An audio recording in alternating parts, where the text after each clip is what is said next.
Shore Sports Zone's coverage of Rumson-Fair is brought to you by Serve Pro of Eatontown Long Branch. The Ramapo Raiders come to the Jersey Shore seeking a lacrosse state championship. The U.S. Army Lacrosse Game of the Week series concludes with a memorable matchup in the Group 2 state title game. Ramapo avenged a double OT loss last year to oust Chatham to reach the finals. RFH with redemption against Shore Conference nemesis Manasquan, a one-goal win on the road, has the Bulldogs in the championship game. Thanks to the U.S. Army for giving us the platform to show extended highlights and post-game reaction from great high school lacrosse action.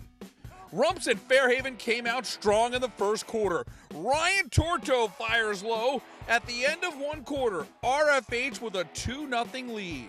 The Bulldogs got an unbelievable effort from Brian Hess. The RFH midi was tremendous. Here he puts together back-to-back goals in the second quarter. He's already got a hat trick. 4-0 Rumson in front, but the Raiders turn the tide to close out the half. Matt Carsian is able to get off this shot, diving to the turf. That's a great goal. Ramapo on the board, and the Raiders build some serious momentum. Mike Graff with a great run here. He switches hands, finds Jack Griffin for the goal. 2 goals in the span of 13 seconds for Ramapo. Andrew Robbins will join RFH's Brian Hess at Lafayette this fall to play Division I lacrosse. Great move around the defender by Robbins. 4 straight goals for Ramapo. At the half, we are tied at 4. Third quarter, Ramapo continues its onslaught. This is Ty Jayton with a fantastic shot. The Raiders controlled the early part of the second half. When it was all said and done, Ramapo strung together 7 straight goals. Defenseman Jack Scordato brings the ball into the offensive zone and decides to go the distance. The bouncer gives the Raiders a 7-4 lead. But Rumson has an answer. We slow down another laser courtesy of Brian Hess. Back-to-back goals gives him 5 for the game. Rumson gets within 7-6. And the Bulldogs close out the third in style. Pete Lucas over to Colin Pavlik to Charlie Curran. The senior who scored the game-tying and game-winning goals against Manasquan comes through again. At the end of 3 quarters, we are all tied up at 7. After Ramapo took an 8-7 lead, Rumson-Fair strings together another flurry of offense. Oliver Hines with the bouncer, the Bulldogs with a 9-8 lead. Hess was just unreal. This is his 7th goal of the game. Rumson-Fair with a 2-goal advantage. It's 10-8.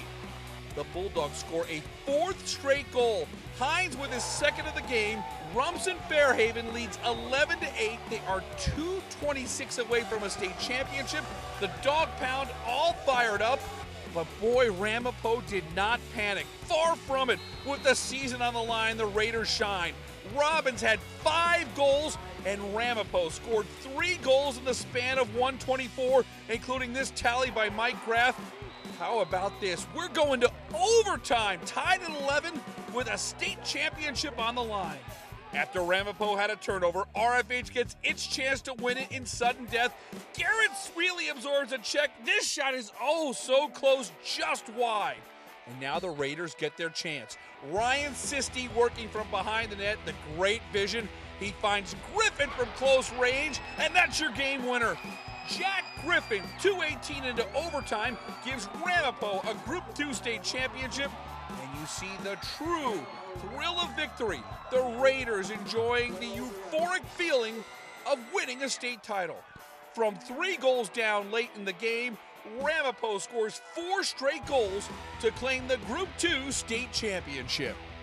12-11 is your final in overtime. Rumson-Fair heartbroken in their quest to win their 2nd state crown, but RFH has no doubt become a program whose expectations have risen to be among the very best in New Jersey, and that's a credit to the entire program. Rumson's season ends at 21-4. Ramapo moves on to the Tournament of Champions, but not before savoring a fantastic come-from-behind victory. Our post-game reaction begins with Jack Griffin, whose overtime game winner was the reason the Raiders are state champs. I think that we could do that because every day in practice, we play at the highest possible pace that we could, and I think that never stopping really did it for us. You seem real reserved right now. When is this going to sink in that you just scored an overtime goal to win a state championship? Right when I go hold the trophy with my teammates. Well, it's first goal wins, and after last year losing to Chatham double overtime, we knew we weren't losing again. We had to keep fighting every possession. Our defense made a great stand in overtime. They stopped their offense. We came down, coach drew up a play, we executed it, and we just got the win. For more Jersey Shore sports, log on to shoresportzone.com.